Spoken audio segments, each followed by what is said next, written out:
সেই কাপড়ের প্রতিদান ভগবান কখন দান করলেন? বস্ত্রহরণের সময় ভগবান গোবিন্দ দ্রৌপদীকে ত্রায়তে মহাতপয়াৎ, অর্জুন আমার জন্য কেউ যদি একটুও করে, ভগবান সেই ভক্তের কথা কখনো ভুলে যান।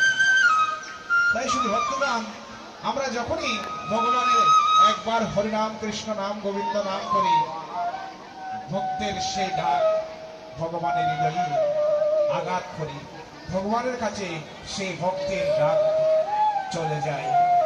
তাই তো পদকর্তা ছিল বাসুদেব ঘোষ বলছেন, হরে দয়াল রে দয়াল আমার সংসারে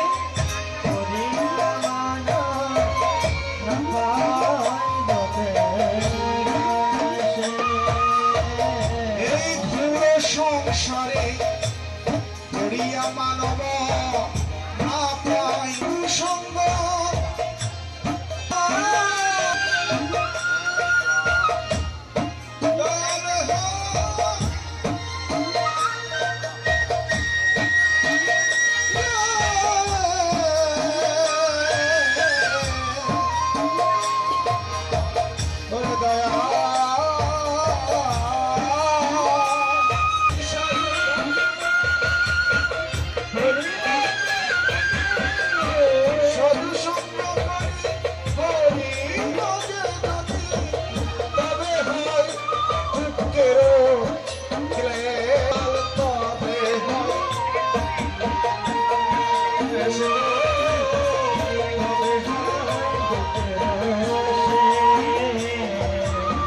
আমার সাধু সঙ্গ সাধু সঙ্গ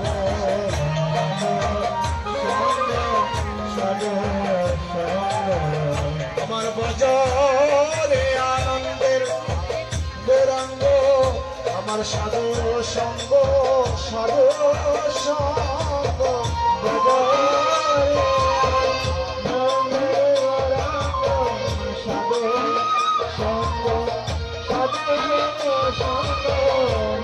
সাধু সঙ্গ করলে হয় মহান, সাধু সঙ্গ করলে মাঝে প্রেমানন্দ হয়।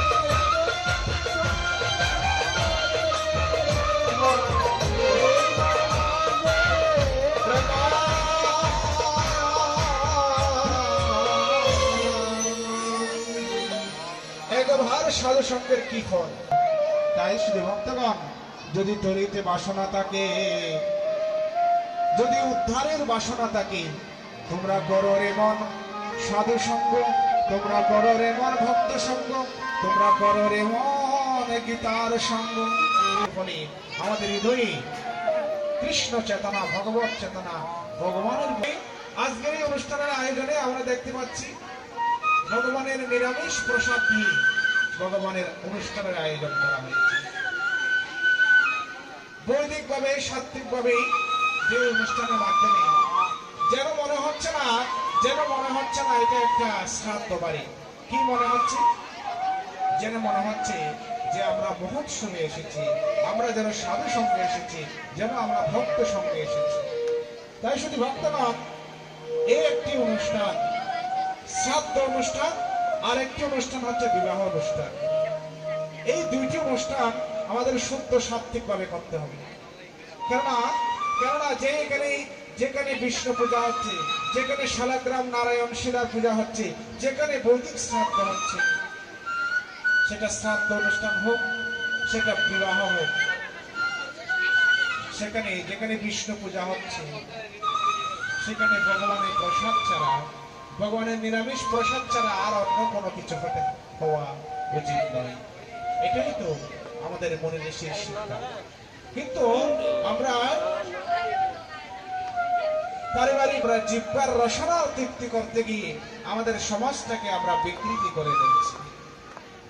আমরা প্রতিদিন বাজার থেকে রসের খাবার, ভালো মন্দ খাবার খাই, ঘরের মধ্যে ভালো মন্দ খাবার আয়োজন করি, ভালো খাবারের আমরা সাত্বিক খাবারের আয়োজন করব। যেটাই একমাত্র আমাদের মূল ঋষির শিক্ষা। তাই তো পদকর্তা ছিল বাসুদেব ঘোষ বললেন, দয়ার নিতাই গৌর নাম, আরে আনন্দের ধাম, আরে যে জনা নাহি লয় দয়ার নিতাই গৌর নাম, আনন্দের ধাম,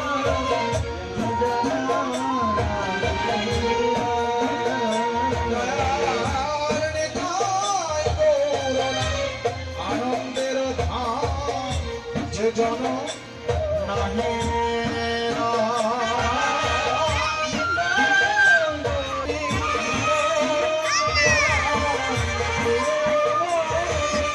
আমার গো নবজিয়ে ওরে নরম জ্বালায় বুঝে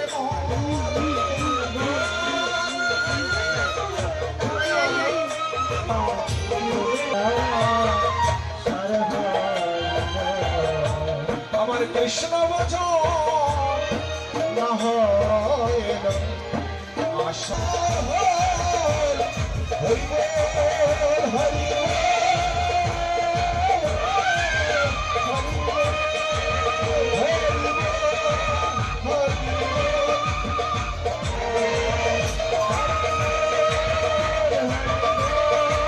ডাক্তারি বেশি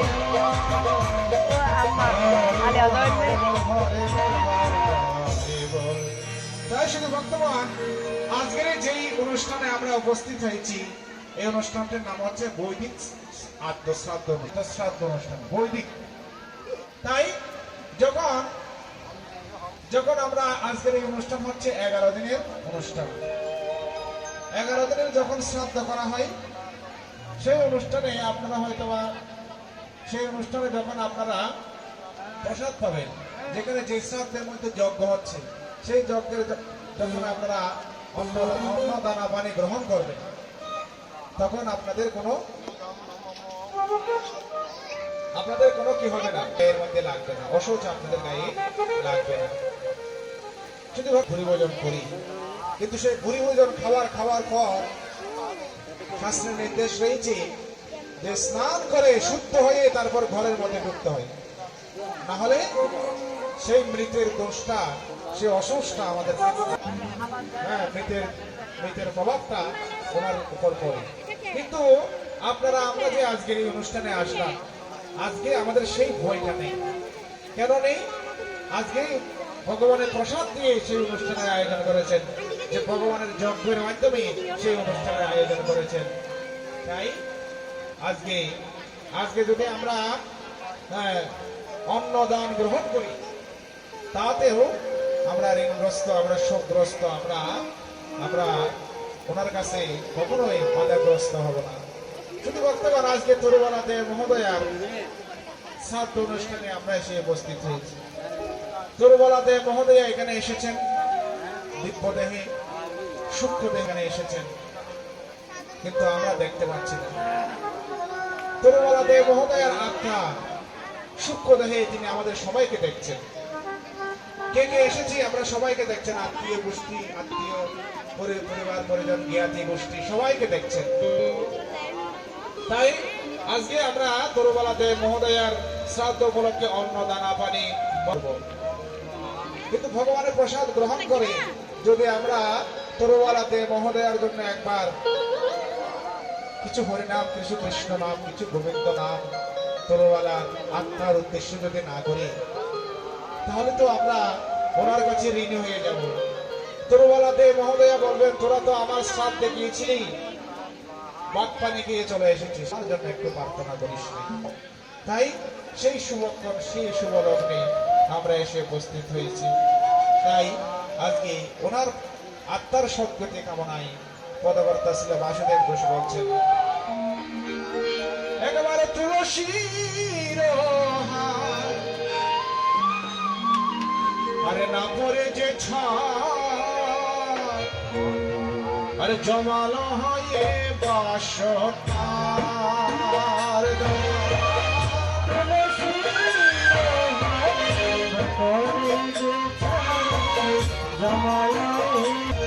ওরে না করে যে জন বৃন্দায় জন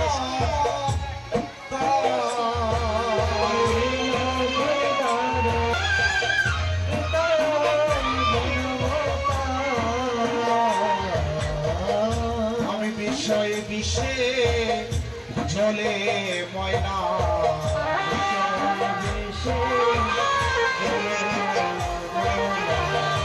আরে সংসার সংসার সংসার বলে বিষয় বিষে চলে মরলা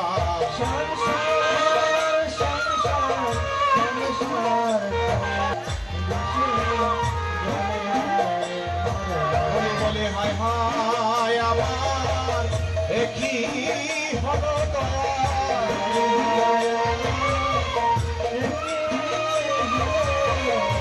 কৃষ্ণ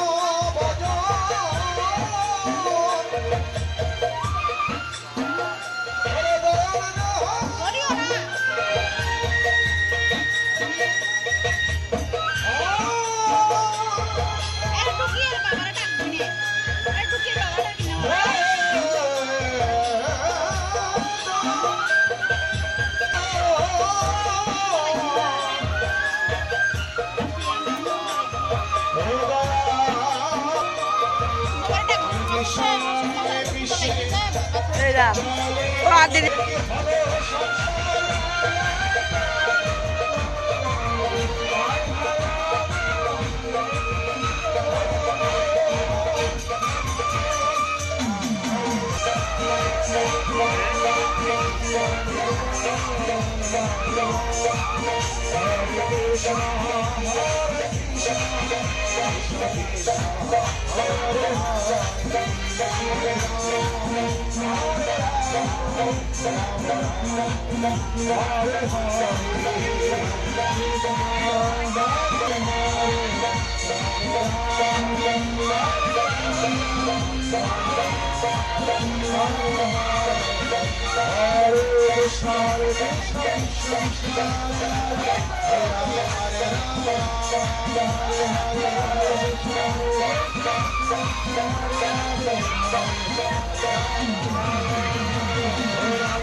কৃষ্ণ হরে কৃষ্ণ কৃষ্ণ কৃষ্ণ হরে হরে হরে রাম হরে হরে তাই শোনো মিশ্র কলিযুগে নাহি তো যে জন কৃষ্ণ বোঝে তার মহাভাগ্য আর জীবে দয়া নামে রুচি বৈষ্ণব সেবন ইহা হইতে ধর্ম নাই শুনো সনাতন জীবে দয়া নামে রুচি বৈষ্ণব সেবন তাই শুনে ভক্তগণ ঐশ্য অজামে